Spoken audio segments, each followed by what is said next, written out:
Who's an asshole? Who's a fucking asshole? I would have to say Jason Momoa. Really? Aquaman? I just saw him like mistreat some of the crew. I just was kind of surprised by how he treated like some of the crew, and it was like, what would he do? Like, he said, give me a fucking coffee. He was just really mad at them that they weren't doing something right.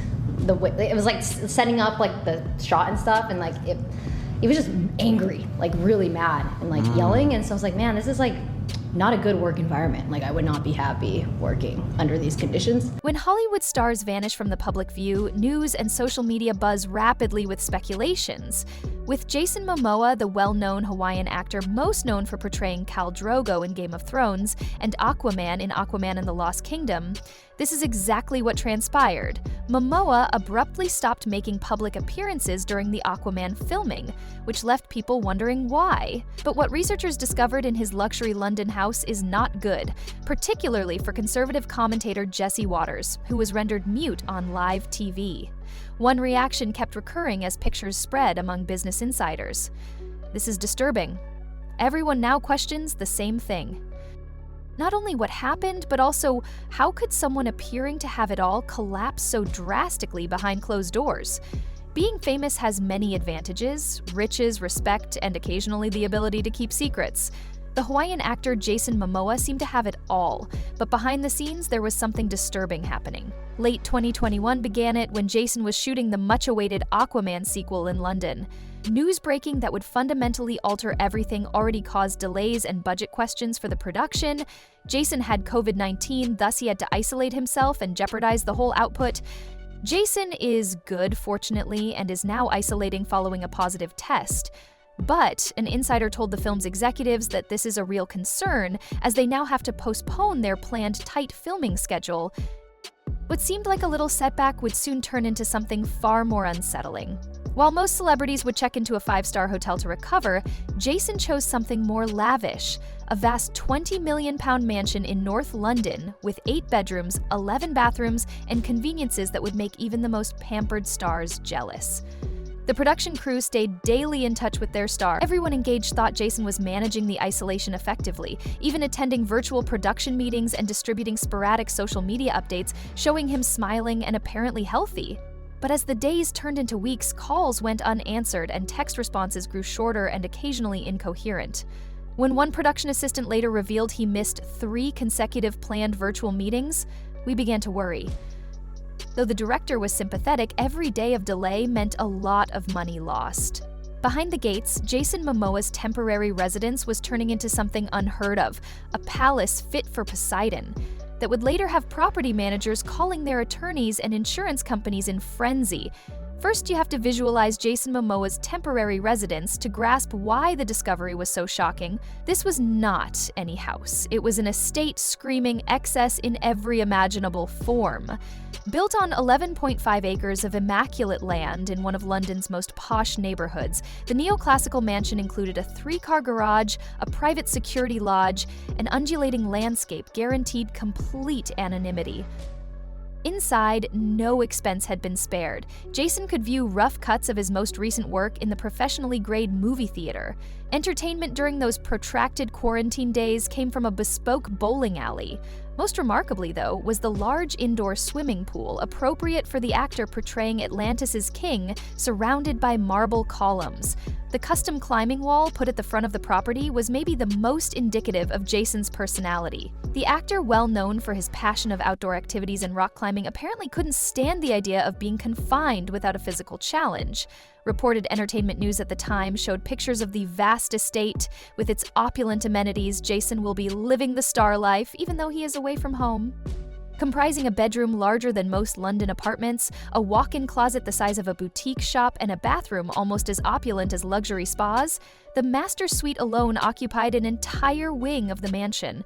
Gold-plated cabinets, Italian marble counters, and a shower large enough for 6 people address the kind of luxury few ever know.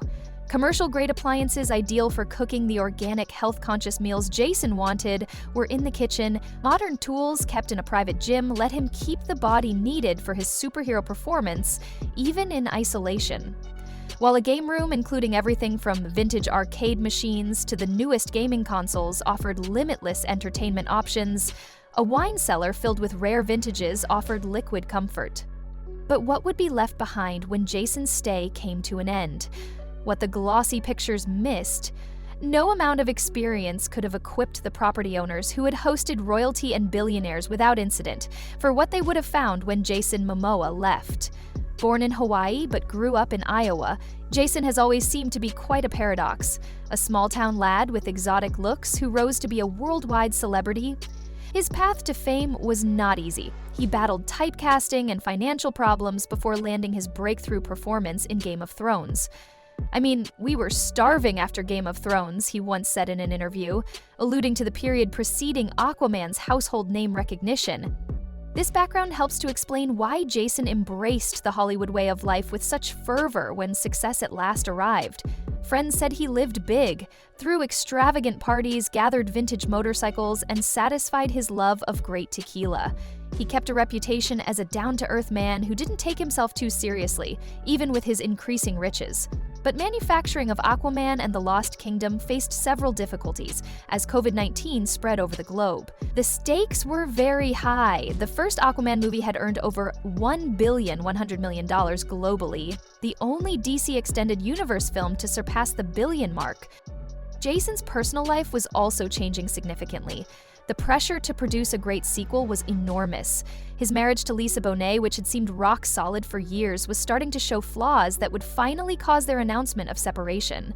Close friends claimed that keeping a long-distance relationship under constant pressure from filming had been taxing. The manufacturing team went into panic when Jason came positive for COVID. Film executives, concerned about delays to their already strict schedule and possible domino effect on other scheduled releases. They never imagined how solitude would affect someone used to continuous activity, social interaction, and physical effort. London kept struggling with the epidemic, while Jason settled into his quarantine mansion life. The UK was reporting almost 44,000 new COVID cases every day in late October 2021 when his diagnosis came about.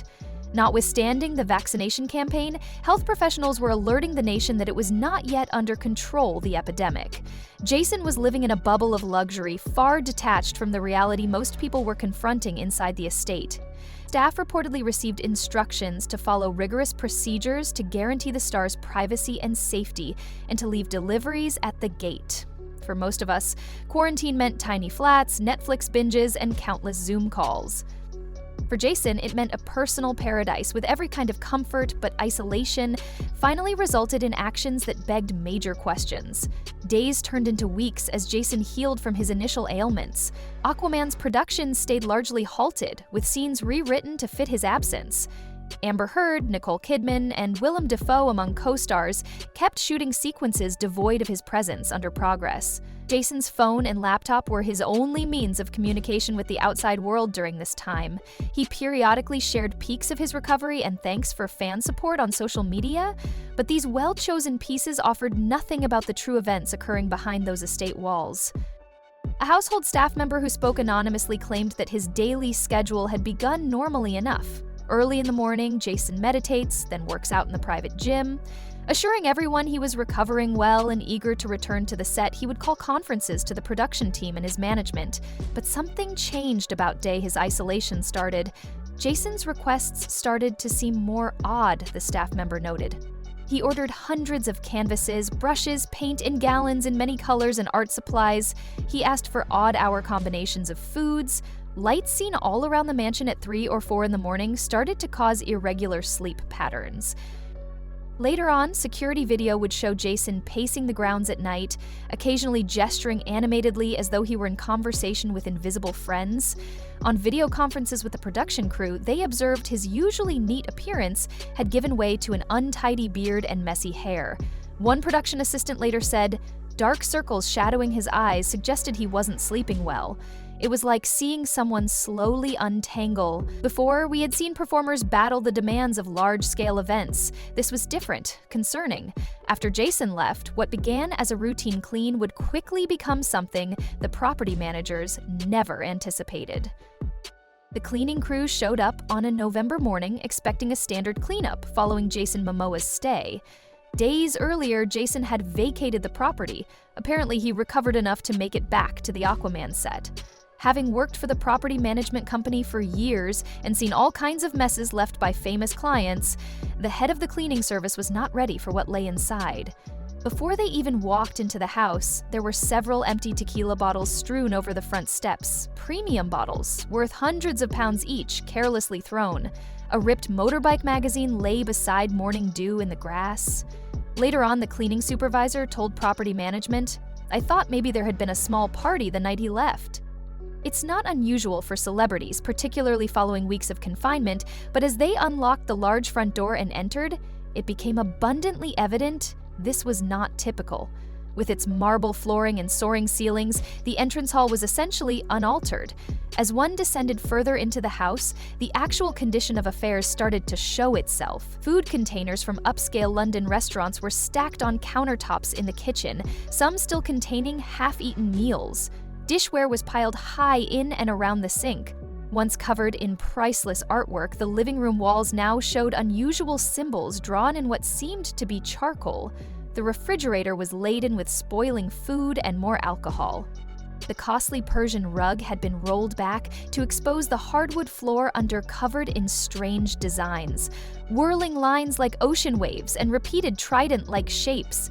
The projector in the theater room was still running, cycling through ocean documentaries with sound turned down. The leather recliners had been rearranged to create a circle in the middle of the room, with notebooks open on every seat filled with handwritten notes about marine life and ocean conservation. Some entries became progressively confusing toward the later pages.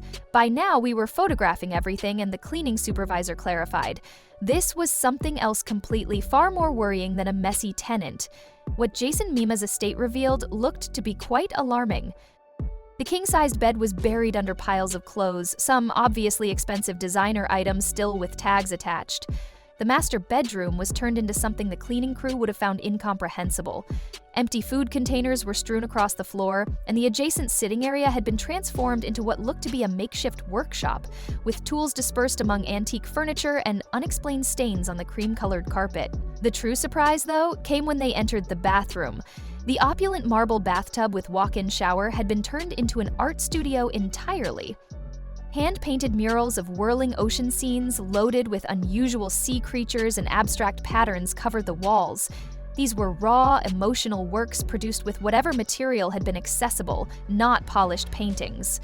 Some seemed to have been painted with ordinary house paint, others with what looked to be food coloring or even coffee grounds combined with water.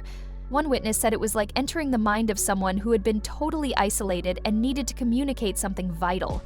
Beautiful in a disturbing sense. Next to the bathtub sat hundreds of empty notebooks full of writings and sketches, journal entries exposing a mind struggling with isolation, fame, and profound existential concerns. The property managers quickly locked these personal belongings, but eventually press reports of their contents would find their way to us. Pages of scattered ideas on celebrity life and self-doubt filled the journals. Everything in the private gym had been moved around. Weights were piled in odd towers, and resistance bands were twisted into intricate knots that crisscrossed doorways like a net. The arrangement seemed more like a kind of ritual than a gym. Jesse Waters, a host of an American television show, summed it up when he saw pictures of the house. "This worries me. This resembles the results of a full mental collapse." The most important mystery remained. What had happened to Jason Momoa over those solitary weeks? Mental health professionals were subtly consulted as word of the state of the mansion started to spread among business insiders. They could only hypothesize without directly looking at Jason. The evidence pointed to someone experiencing psychological effects of isolation, maybe exacerbated by the weight of an expensive production hovering on the brink. According to one psychologist who deals with entertainment professionals, isolation can affect anyone regardless of wealth or status. Those with the most active social personalities sometimes experience the most extreme reactions to being abruptly cut off from human contact. Friends said Jason needed to be moving, creating, or socializing. He had always been a very physically active person, hence being confined to a mansion, no matter how opulent, would have been especially difficult for someone with his temperament. The timing was also important. This episode happened not long after Jason said he was divorcing Lisa Bonet. Although the separation was said to be amicable, it marked yet another significant life transition during an already stormy period. Members of the production team who had been in touch with Jason during his quarantine claimed that his behavior had seemed increasingly erratic in their video chats. He would seem disheveled, and conversations would veer wildly between subjects. Some of the calls he missed totally. "We were concerned about him, but there's not much you can do when someone is isolating due to COVID protocols," one production assistant said. Reviewing the images of the estate, mental health experts observed several alarming trends. The obsessive quality of the artwork covering almost every surface suggested someone trying desperately to externalize internal thoughts. The environmental subjects that predominated in the artwork mirrored Jason's professional worries. Beyond mere physical damage, what they discovered in Jason Momoa's estate revealed evidence of someone undergoing a very personal battle behind closed doors. Though there was one more shocking revelation that would bring Jesse Waters into the picture and turn this personal issue into a public dialogue, a struggle that would finally call for professional intervention and begs major concerns about celebrity mental health. "This is troubling. We must treat this very delicately," as one Warner Brothers executive reportedly murmured upon seeing the complete documentation. Among the anarchy in the mansion, the cleaning staff made maybe the most damning find in the garage. Long seen as an environmental activist, Jason Momoa regularly speaks on ocean preservation and the threats posed by plastic pollution. Though the London estate's garage revealed a different picture, stacks of single-use plastic bottles, hundreds of them, piled in corners, and dozens of empty aerosol cans containing spray paint scattered across workbenches. His passion for the environment seemed real. When pictures of this environmental neglect got to conservative commentator Jesse Waters, he didn't think twice to draw attention to the seeming hypocrisy. This man creates his own environmental disaster behind closed doors while teaching everyone about ocean preservation. The narrative immediately became popular in some media circles, as Waters dedicated a piece on what they discovered in Jason Momoa's estate. The discrepancy between the actor's public environmentalism and his personal behavior became subject for debate on celebrity authenticity. Though the mansion had an advanced water filtration system, an inventory assembled by the cleaning company revealed over 700 single-use plastic water bottles. More than 50 aerosol spray paint cans had been used and disposed of improperly. And fast food packaging, much of it from businesses using non-biodegradable containers, filled several large garbage bags. Environmental experts consulted on this matter advised the single occupant had produced waste equivalent to a family of 6 during the same period. The fact that Jason had given a passionate interview about his dedication to lowering plastic waste on movie sets just weeks before his COVID diagnosis made the situation especially ironic.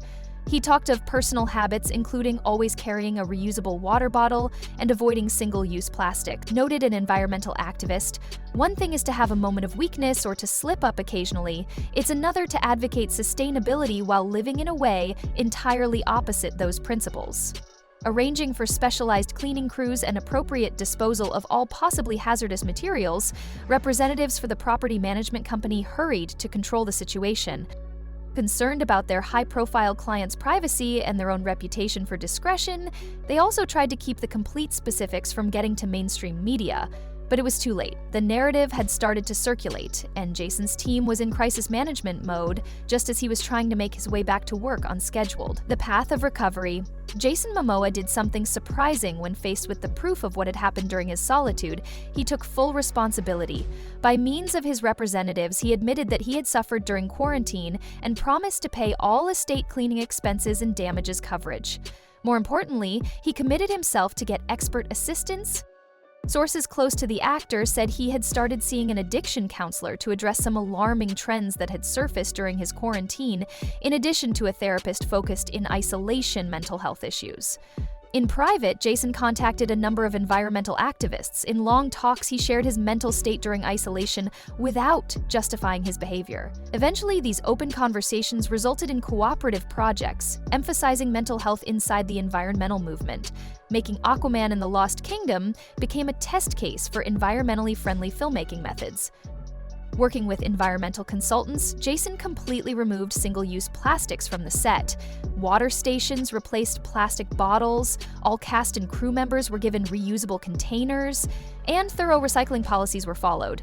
Originally focusing on the narrative as proof of celebrity hypocrisy, Jesse Watters later admitted on his show that the situation reflected a more general mental health crisis brought on by epidemic isolation. What Jason Momoa's state revealed goes beyond the actions of one actor, Watters conceded. This is a wake-up call on how solitude shapes us all, famous or not.